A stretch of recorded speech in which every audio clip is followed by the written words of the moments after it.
The Galactic Conclave Chamber was built to hold big decisions, the kind that moved fleets and ended wars and redrew the borders of entire star systems. The ceiling rose high enough to make any species feel small, and that was the point. When you felt small, you made careful choices. Nobody in the room was being careful. Today, Vretzal stood at the far edge of the delegate ring, 9 ft of plated muscle and battle-earned silence, and he was reading the mission brief for the third time. Not because it was complicated, because he was looking for a way out of it that didn't exist. The mission was simple. A human military vessel had gone silent inside Conclave-claimed space.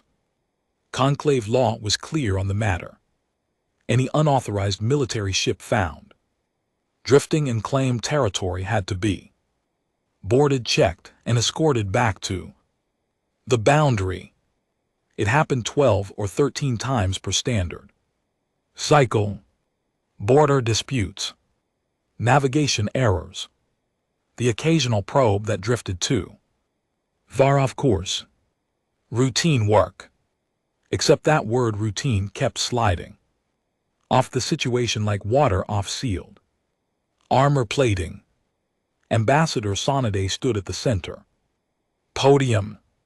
He was small and slightly curved, built like a question someone had forgotten to finish asking. He had served as the Conclave senior diplomatic officer for 19 years. He had negotiated the Caritha Accords.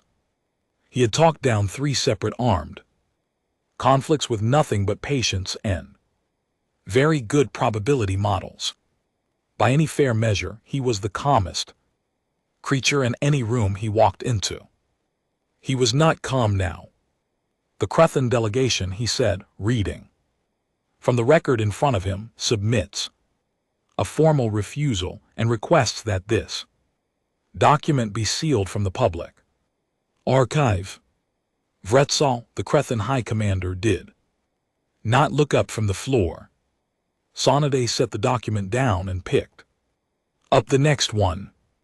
The Varadi Military Council declines the assignment, citing tactical risk assessment, with the full recommendation of General Ashkar. Ashkar was standing near the back wall, with his thick arms folded across his chest. He said nothing. He had the look of a soldier who had already made his choice before the meeting started and had no interest in being asked about it again. Sonade read 7 more refusals after that. Each one was polite. Each one was detailed. The 4th refusal included a full tactical analysis with supporting data. The 6th arrived with a separate attachment, which turned out to be a scientific report on human bone density and what that meant for standard issue restraint equipment. The 8th refusal was so long it had its own table of contents and a summary section at the front. A junior conclave attaché named Brevas, seated near the back row, leaned toward his colleague and said quietly that perhaps the whole matter was being treated with more weight than it deserved. The vessel had gone quiet. That was all. Perhaps the humans could simply be spoken to, reasoned with. It was probably nothing serious. Ashkar turned from the wall and looked at him. He did not say a single word. He just looked. Then he turned back. Brevas did not raise the point again. Sonade had not planned to show the data. Real. The Orvish delegation had submitted it the previous morning as supporting evidence for their own refusal, which was the 5th one he had read. He played it now because the chamber needed to see what exactly it was refusing to deal with. The reel was 4 minutes and 11 seconds long. It showed 17 Orvish warships, all at standard combat rating, all fully crewed, all fully operational, making an interception in the Drev corridor. The vessel they were intercepting was a single human patrol craft. The human ship had a damaged propulsion system. The engagement records showed it had been running at 62% capacity for at least 6 hours before contact was made. 3 humans were aboard. The reel ended with 1 vessel intact in the corridor. It was not an Orv ship. Nobody in the chamber said anything for a long moment. Then a Drav delegate in a flat and careful voice said she wished to note for the record that this incident had taken place 4 years ago and the full conclave had never formally discussed it. Sun Ode confirmed that was correct. The Drav delegate said she found that very interesting. She did not mean it as a compliment. What made the whole situation worse, and Sun Ode had turned this over in his mind many times in the past 24 hours, was that the humans had not appeared to be doing anything special. 3 separate conclave intelligence teams had reviewed the engagement records and reached the same basic conclusion, each in slightly different language. The human pilot had been reacting, adjusting, doing as best as anyone could work out whatever seemed reasonable to her at each moment as it arrived. She had not been running a plan. She had been annoyed. That was the actual word in the report. Annoyed. One of the intelligence analysts had flagged it, unsure if the translation unit had made an error. A second team had gone back and confirmed it had not. Sun Ode closed the reel and looked out at the room. 53 delegates, 15 species. The combined military strength sitting in this chamber could strip the surface off a mid-sized planet and still have ships available for whatever came after. The Crethon alone had brought an entire moon under control in 6 hours during a campaign 30 years back. The Verati had not lost a ground engagement in 2 centuries of recorded conflict. Every single one of them had said no. Ashgar spoke then. He had a voice like something large, being dragged slowly over stone, deep and unhurried, the kind of voice that only used the words it actually needed. He said, "The question is not whether we can win. Most things in this galaxy we can win." He let a moment pass. The question is what winning costs against them, and what it costs if you do not win on the very first try. He left it there. The room sat with it. Sunade thought about the data reel. He thought about 3 humans and a broken engine and a corridor filled with Orvish warships. He thought about the word annoyed, sitting inside a classified intelligence file, flagged, reviewed, and confirmed. He pulled up the manifest for the vessel, currently drifting in conclave space. No communications.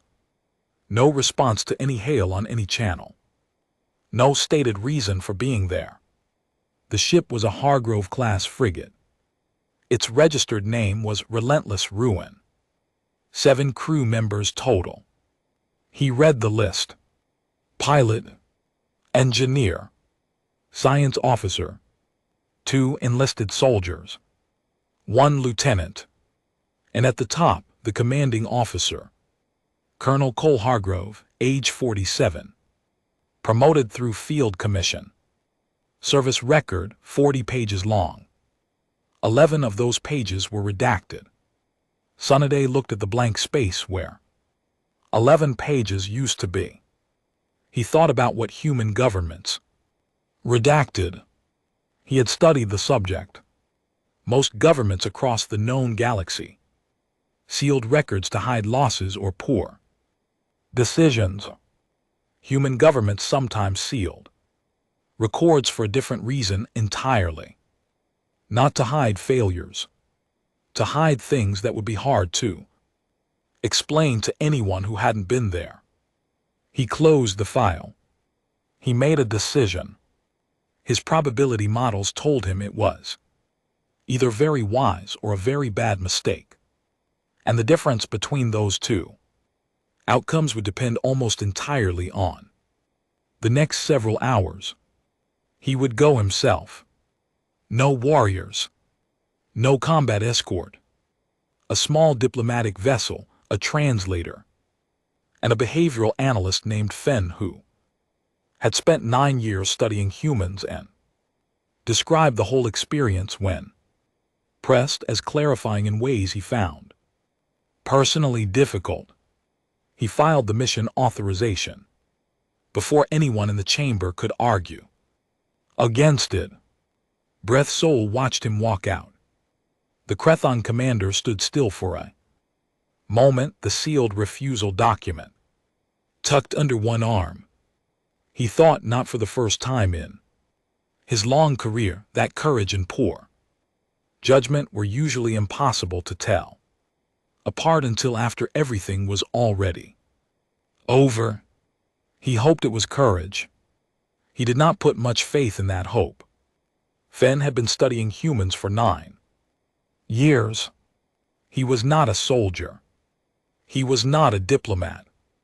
He was a behavioral analyst working under conclave contract, and he was the only person Sunday knew who had read every available human military record from start to finish without being ordered to. He had done it because he was curious. He was no longer curious. He had moved past curious and arrived somewhere else entirely, somewhere that did not have a clean name in his language, but that felt very much like standing at the edge of something large and looking down. Sunday found him in the research archive 2 hours before their departure, sitting alone at a wide desk with a cold drink he had forgotten to finish and 3 separate data screens open in front of him. He did not look up when Sunday entered. He was reading.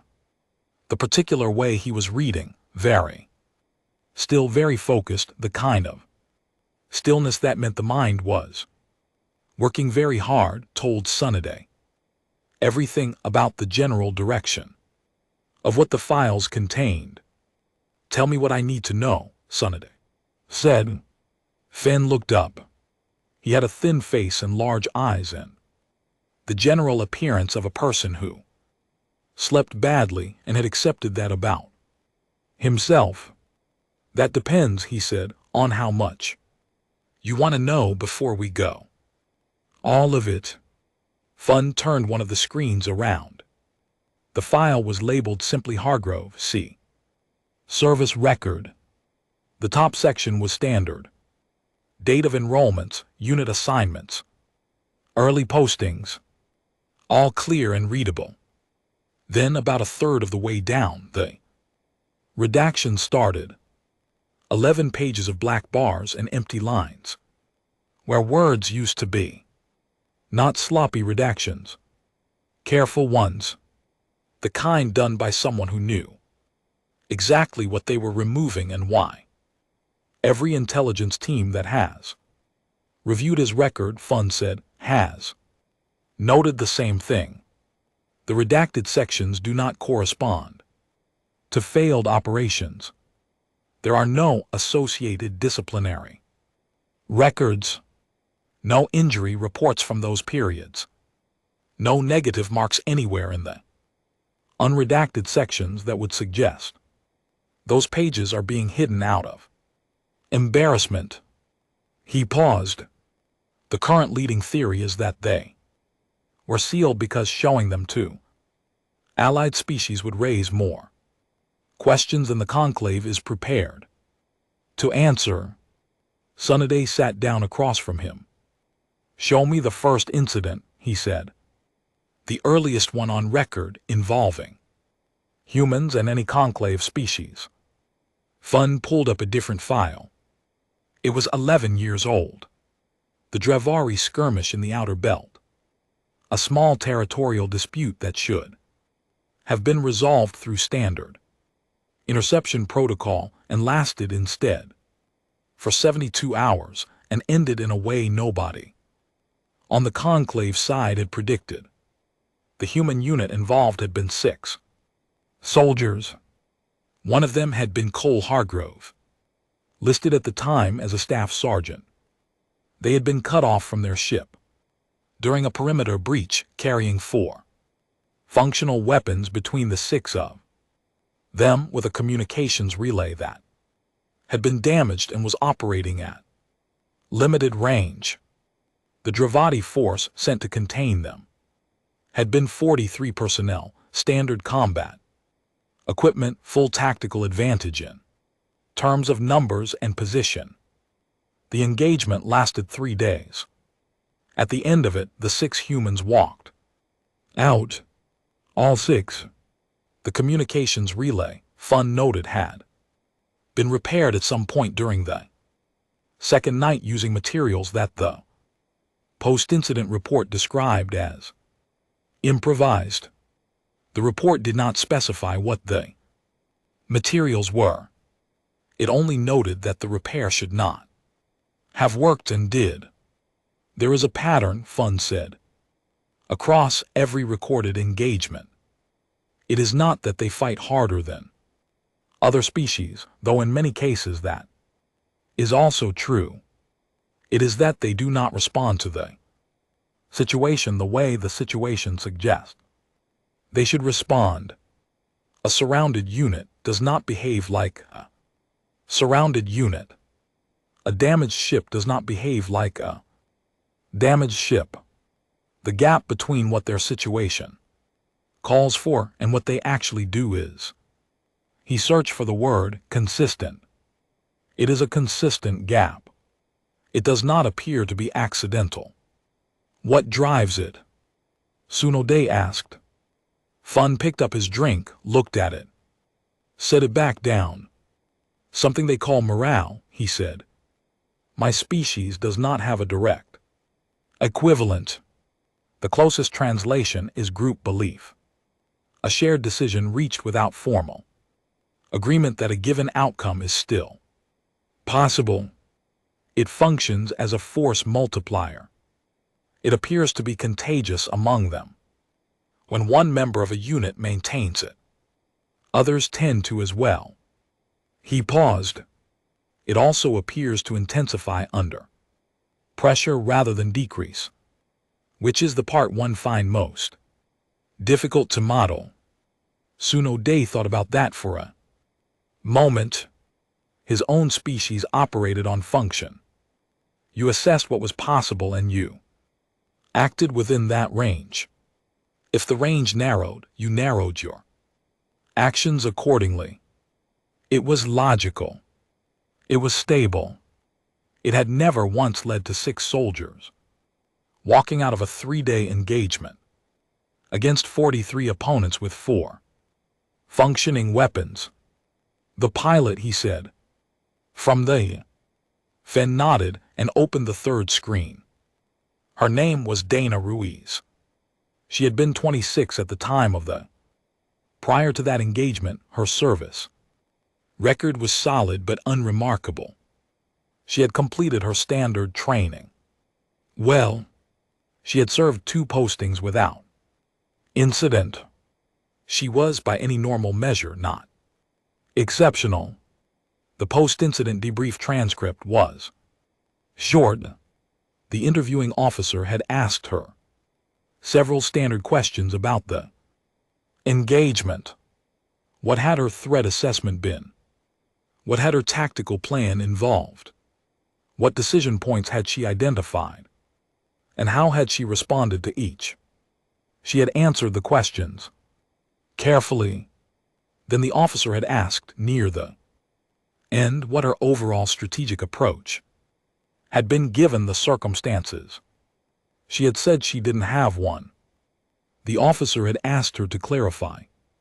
She had said, though, moved in a pattern she recognized within the first 40 seconds. After that, she was just responding.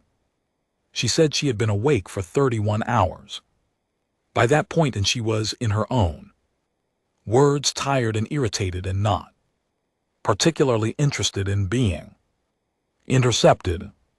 The officer had asked if she had been aware of the numerical disadvantage. She had said yes. The officer had asked how she had assessed her probability of survival. There was a pause in the transcript. The debrief recording showed her thinking about it. Then she had said, low. And then she had said, but I've been in low before. They had written no further questions. Fun closed the screen. The challenge, he said slowly, is not that humans are dangerous in the ways that most dangerous species are dangerous. The challenge is that they are dangerous in a way that our risk models were not built to measure. Our models assume that rational actors respond to worsening odds by adjusting their behavior towards self-preservation. Humans do adjust, just not always in that direction.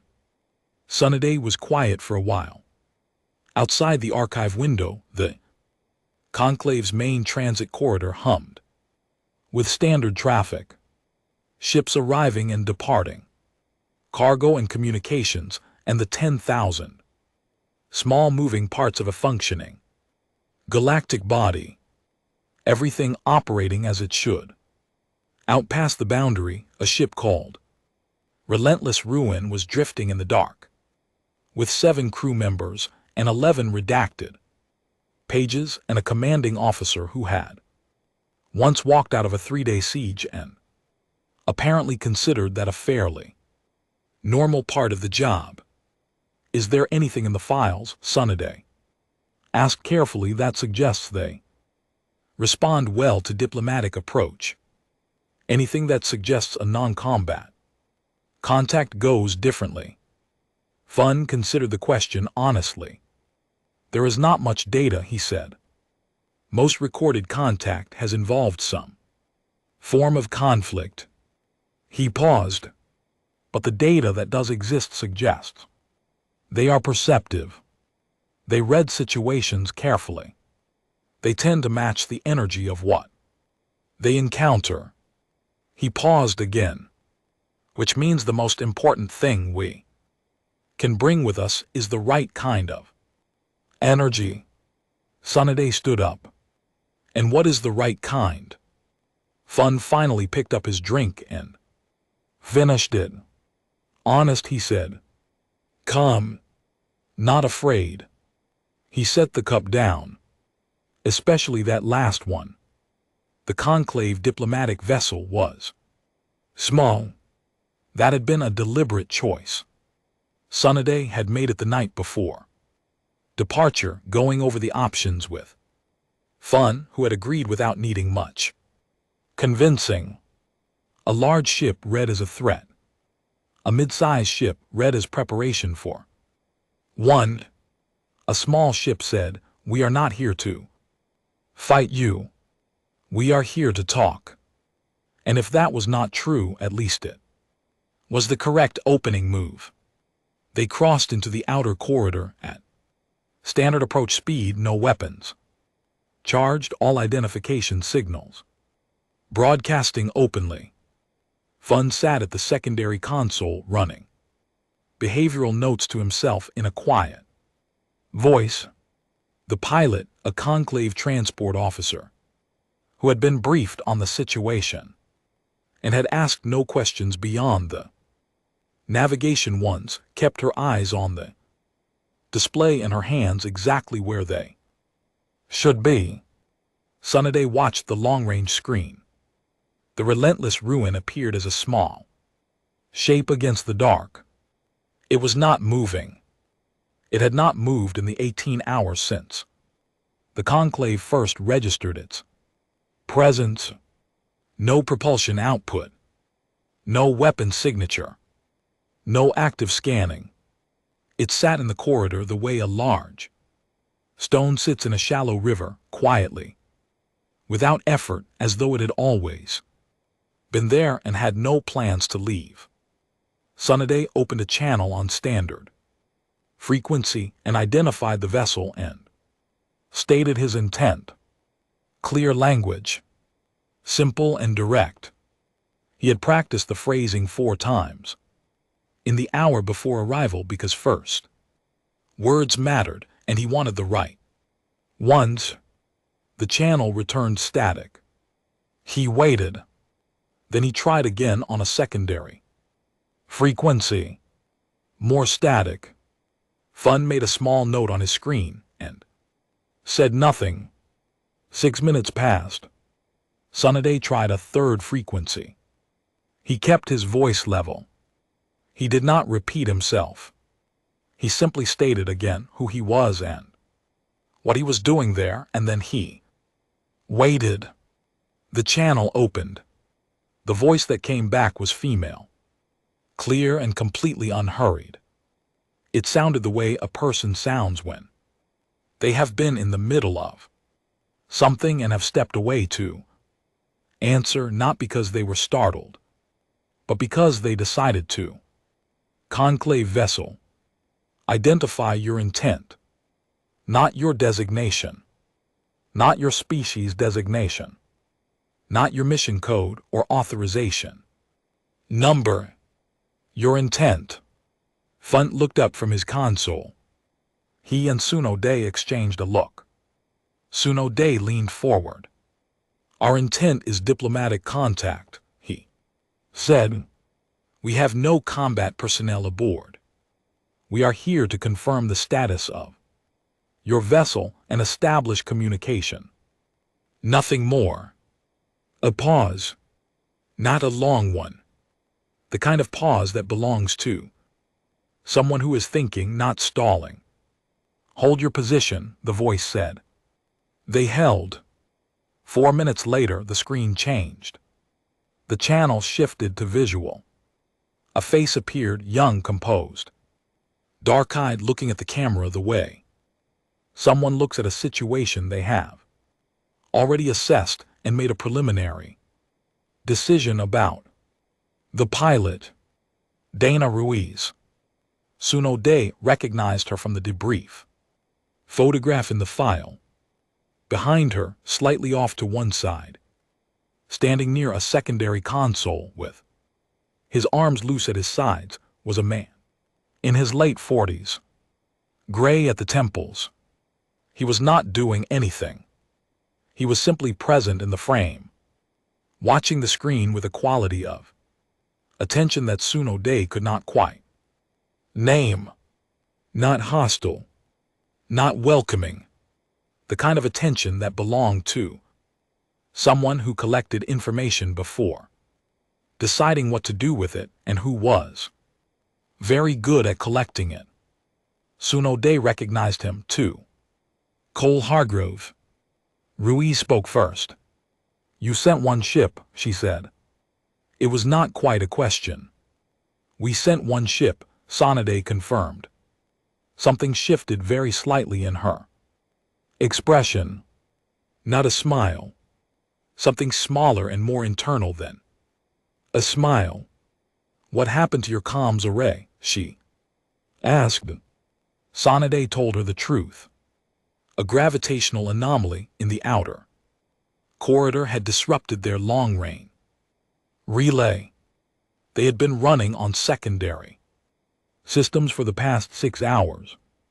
It was being repaired. Ruiz nodded once. Same thing that got ours, she said. We've been dark since we entered the corridor.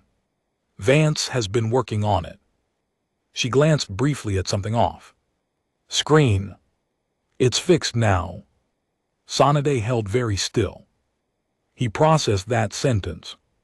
He processed what it meant. He looked at Fun, who was also very still and who was writing something on his screen with focused, deliberate movements. The entire incident, the 15 refusals, The sealed reports, the emergency conclave session, the data reel, the probability models, running numbers that came back bad, had started because of a broken communications array. I see, Sonade said. He kept his voice exactly the same as it had been. We are glad to hear it has been resolved. We would have hailed you as soon as we got it up, Ruiz said in the tone of someone clarifying a misunderstanding that they find minor. We weren't trying to be a problem.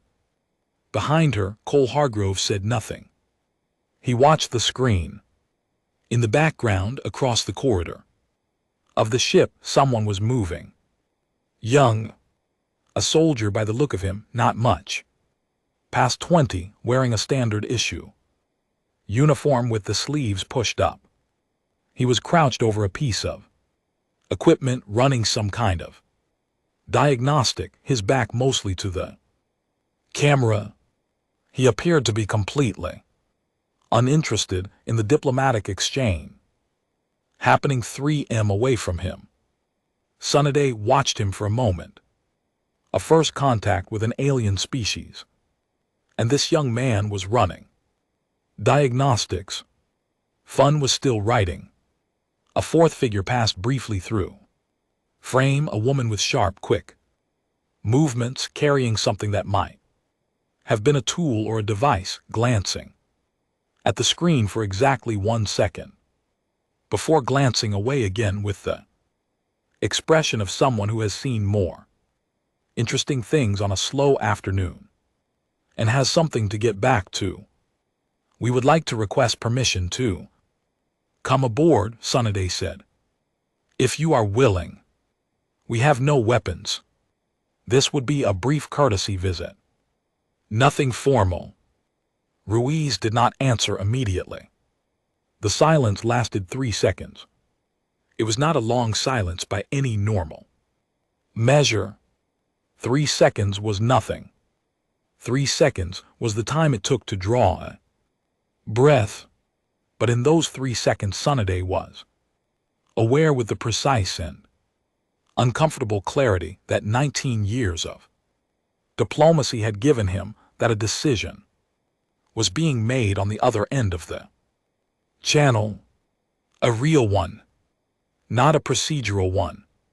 Someone was deciding with full awareness of everything that decision meant and did not mean, whether to open a door. Hargrove had not moved. He was still watching the screen with that same collected attention. Then Ruiz said, "Come ahead." She gave them a docking vector and cut the visual feed. The channel stayed open for navigation. Fun set down his stylus. He looked at the approach data on his screen for a moment, then looked at Sonade. She said, "Come ahead," said quietly. Not come aboard. Not you may proceed. Come ahead. He paused. That is vernacular expression. It implies comfort, ease, the kind of language you use with something familiar. Sonade began preparing the approach. Or Fun continued in the same quiet voice. It is the kind of language you use when you are very confident about the situation you are inviting something into. The diplomatic vessel moved toward the docking port. Sonade did not say anything. He did not have anything useful to say. He had made his decision, and it was already in motion, and the next thing to do was to do it well. The relentless ruin grew larger on the approach screen. Up close, it did not look like a warship. It looked like something that had already been through a war and had decided without much drama that it was fine with that. Hole scoring along the starboard side. One gun array visibly offline. Repair work showing on the lower. Plating, careful, thorough repair work. The kind done by someone who knew what they were doing and took it seriously. A small drone moved slowly along the ventral hull, doing exactly what it had been sent out to do, with no apparent feelings about anything. Sunday guided them in. Cole Harbrow was waiting at the airlock. He was not in full armor. He was not holding a weapon. He was not standing at attention in the formal posture of someone performing reception. He was simply standing there in his duty uniform, the way a person stands when they are at ease in their own space and see no particular reason to change that. He was built like someone who had done difficult physical work for a very long time and had a body that showed it without making a statement about it. He extended his right hand when Sunday stepped through the lock.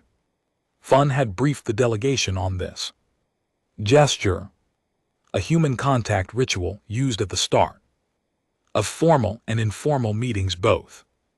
You take the offered hand, you grip it. Briefly and firmly you release. The force used was important. Too light read as uncertain. Too firm read as aggressive. The correct grip said, I see you and I have no problem with you. Hargrove's grip was exactly correct. Not a performance of correctness.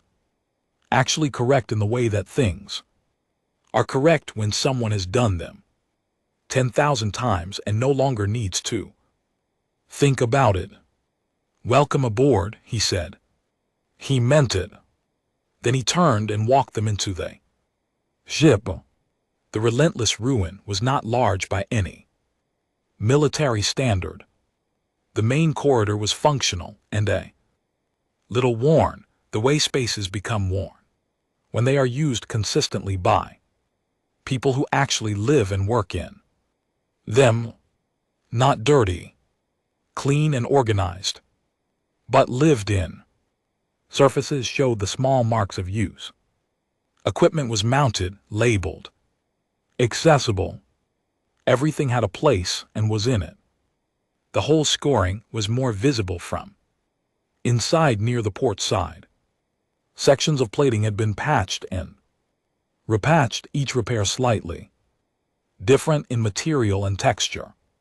Sunday recognized the work from the Drevari file, the pattern of improvised repair using whatever was near and available.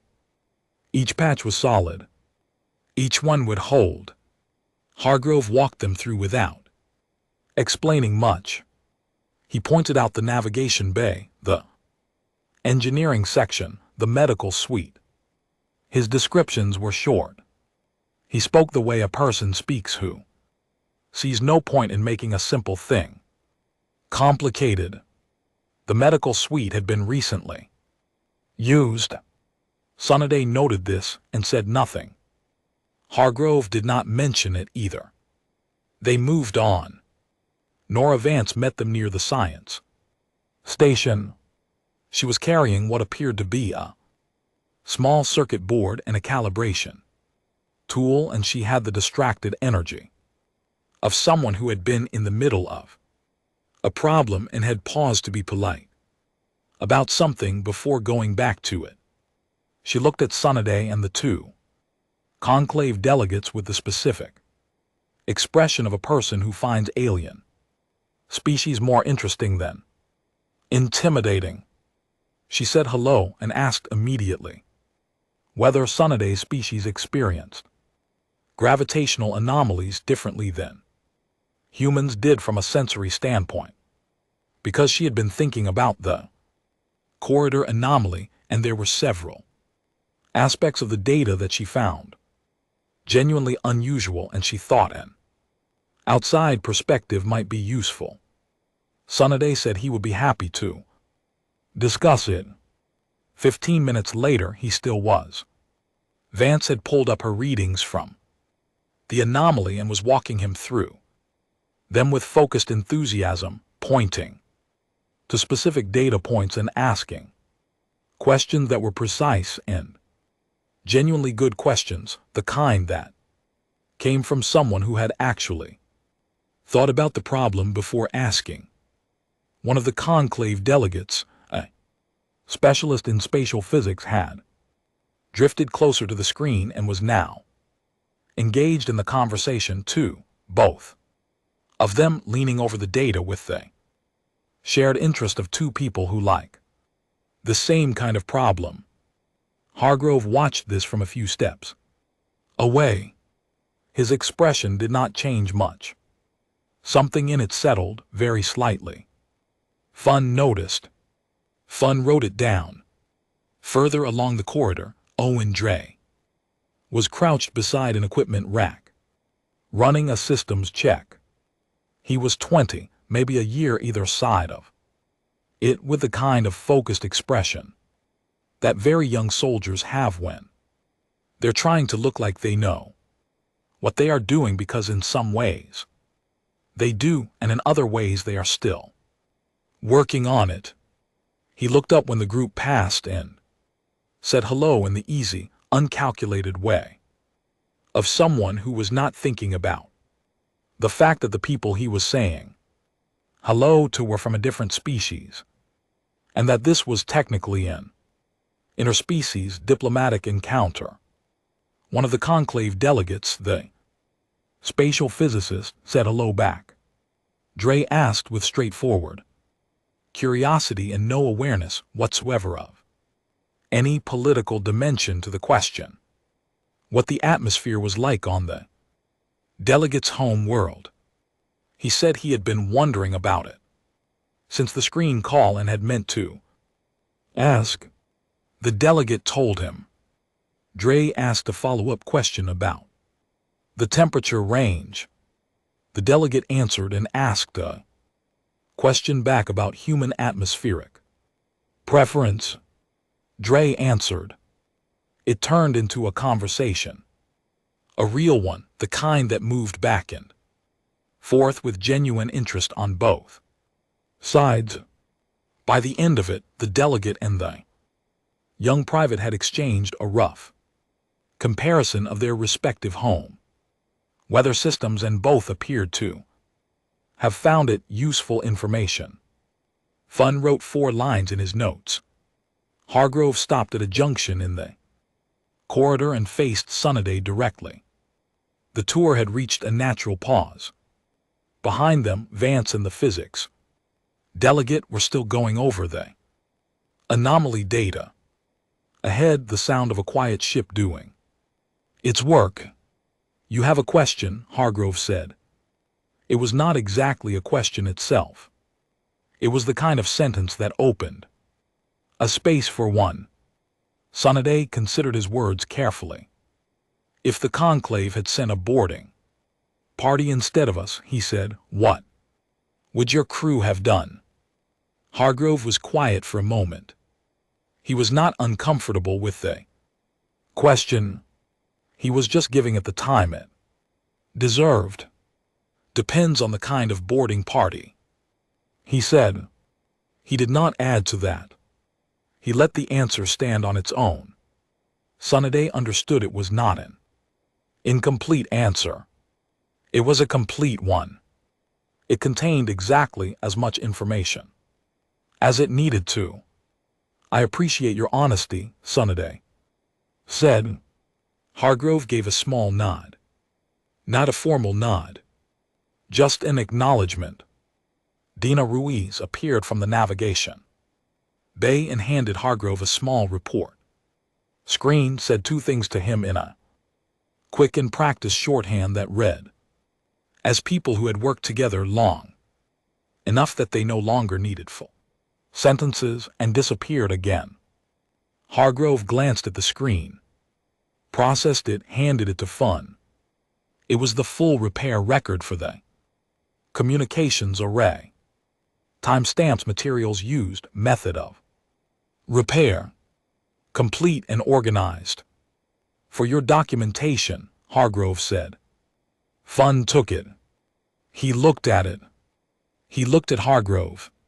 He said thank you in a voice that was slightly quieter than his normal register, because he had just understood something that the records had only suggested, which was that these people had been aware they were being watched, probably for longer than Sunday had assumed, and had spent some of that time deciding exactly what to make available and how.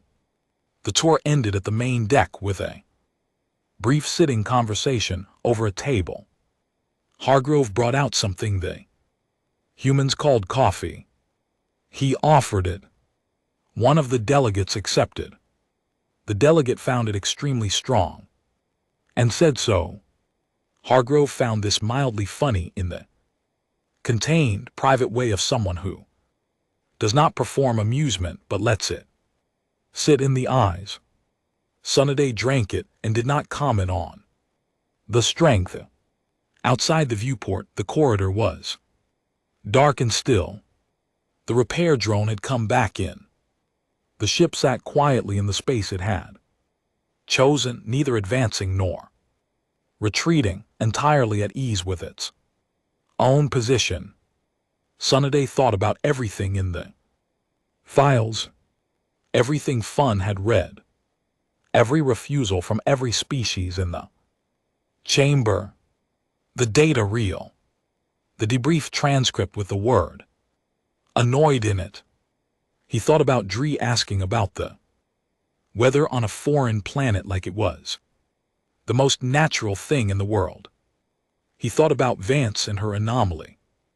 Data, genuinely curious, genuinely useful. He thought about Hargrove's handshake, calibrated not to impress, only to be honest.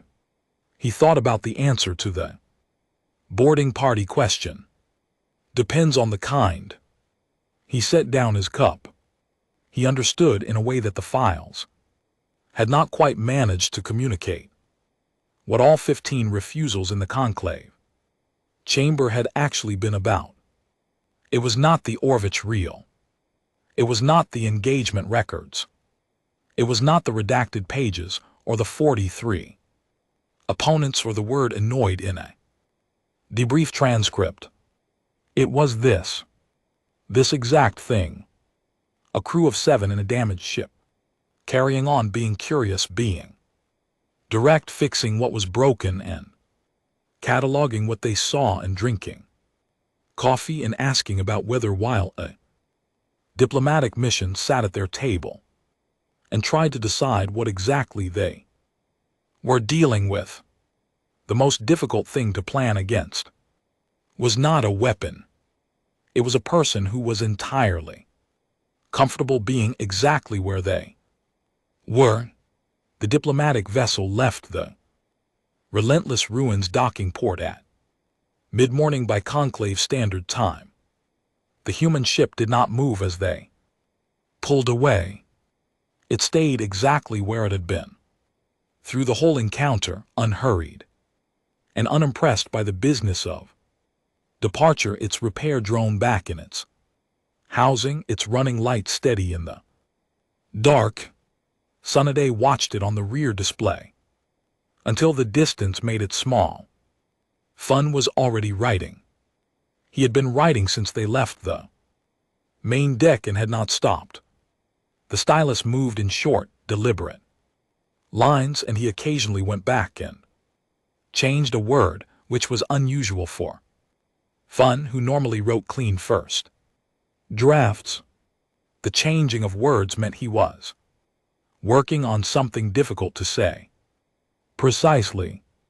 The pilot held their course without speaking.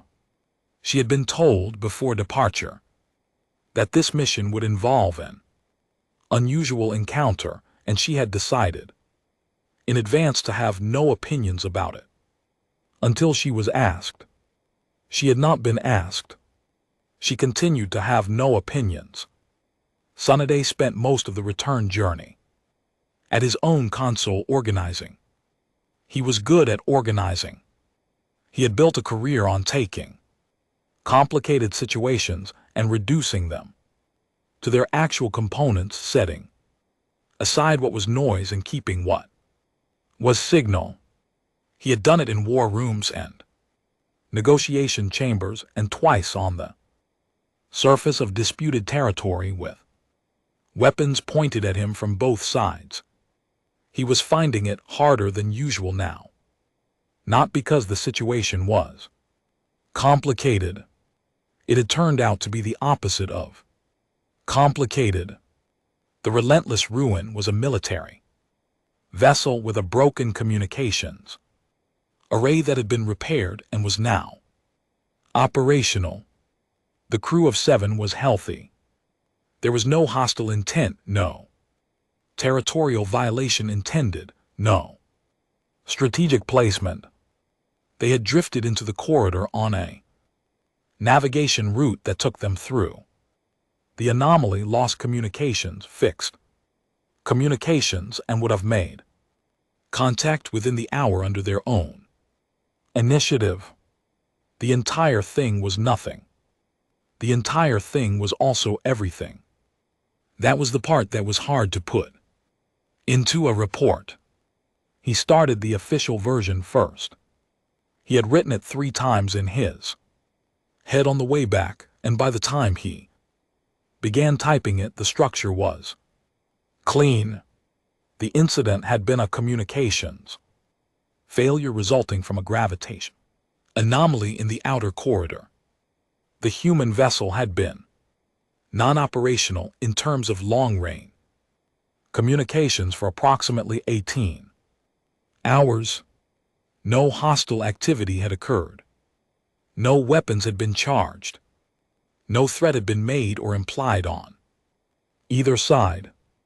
The crew had been cooperative and transparent throughout the contact, providing full documentation of their repair work for the Conclave record.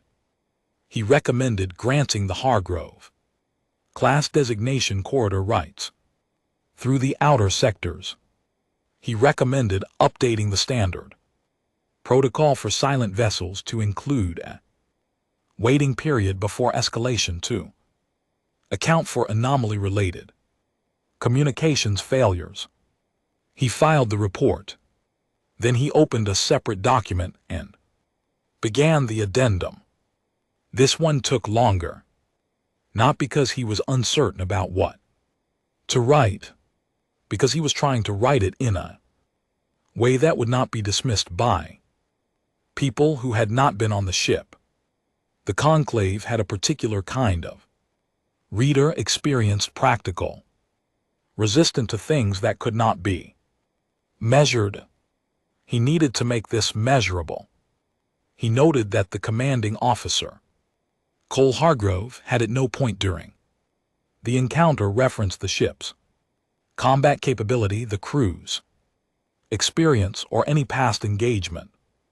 He had offered a handshake, a tour, and an honest answer to a direct question.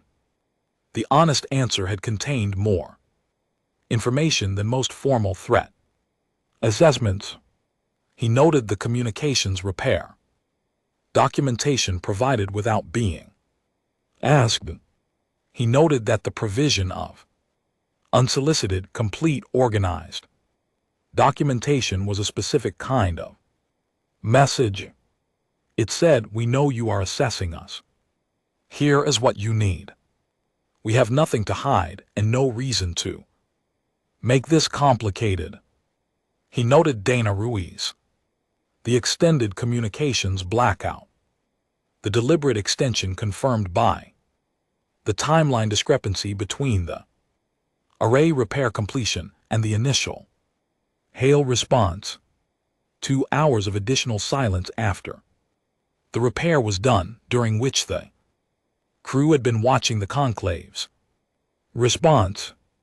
He called it observation. He noted that it was conducted without any communication to the Conclave about what was happening, which meant it was conducted with the reasonable expectation that the Conclave would not know it was being observed until it was over. He noted Owen Dre and the conversation about atmospheric composition. He spent 2 paragraphs on it, which was more than he had intended, because the more he thought about it, the more he believed it was important. a young soldier with no political role. In the encounter, asking genuine questions, having a genuine conversation, creating goodwill in 10 minutes that the formal diplomatic exchange had not managed to produce. He could not determine whether this had been intentional. He suspected it had not been. He suspected it was simply the way these people were, which was either the most reassuring thing about them or the most significant. He was not certain which. His final section was the shortest. He had gone back and forth about whether to include it. He included it.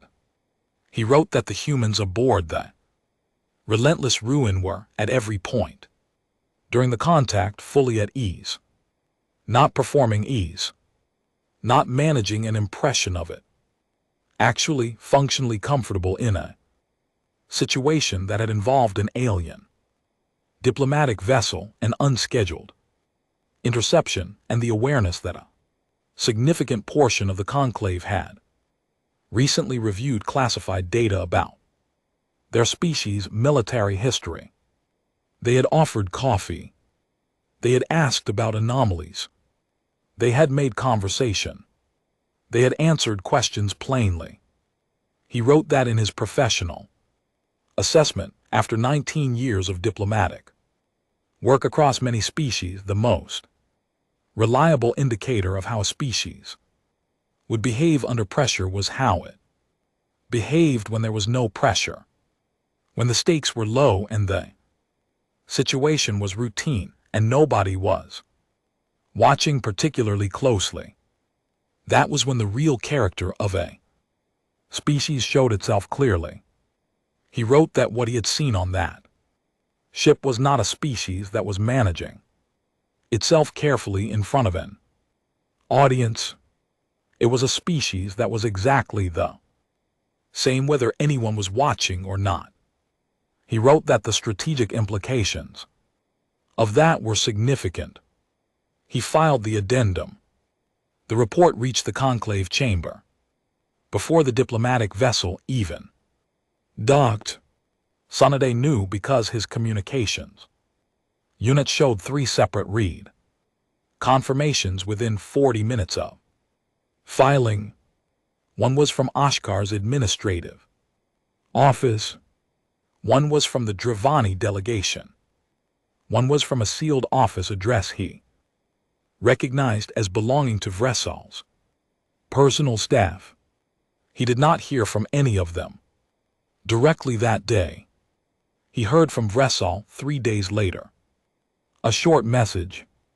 No pleasantries, no formal header, just a direct line of text. I have updated my restricted archive with the new classification. The folder name is the same. He did not explain what the folder name was. Sunday thought he could probably guess. The relentless ruin was escorted to the sector boundary 4 days after the contact. Standard escort, 2 conclave vessels. No incident. The parting communication was brief and protocol correct on both sides. Hargrove signed off in standard form, running through the confirmation sequence the way it was supposed to run. Then a beat before he closed the channel, a short pause, the kind that belonged to someone deciding whether to add something. He said, "Thanks for the escort." The way he said it was easy, relaxed, like he was thanking someone for holding a door. The conclave monitoring technician who logged the transmission noted in her record that the tone did not match any of the standard categories for outgoing human communications in the database. She flagged it for review and added a brief personal note. It sounded like he already knew how the whole thing was going to go. Her supervisor read the note, thought about it for a moment, and marked it as filed rather than removing it. She felt it belonged in the record. 2 weeks after the encounter, a new entry appeared in the conclave's official species classification database. The entry was for humanity, military. Designation updated from its previous status. The threat tier field, which had read unknown for the past 11 years, now read uncategorizable. Beneath it, in the small supplementary notes field that most clerks left empty, someone had typed, "See addendum." Also, do not board their vessels without being invited. It was not signed. Nobody asked who wrote it. The entry stayed exactly as it was.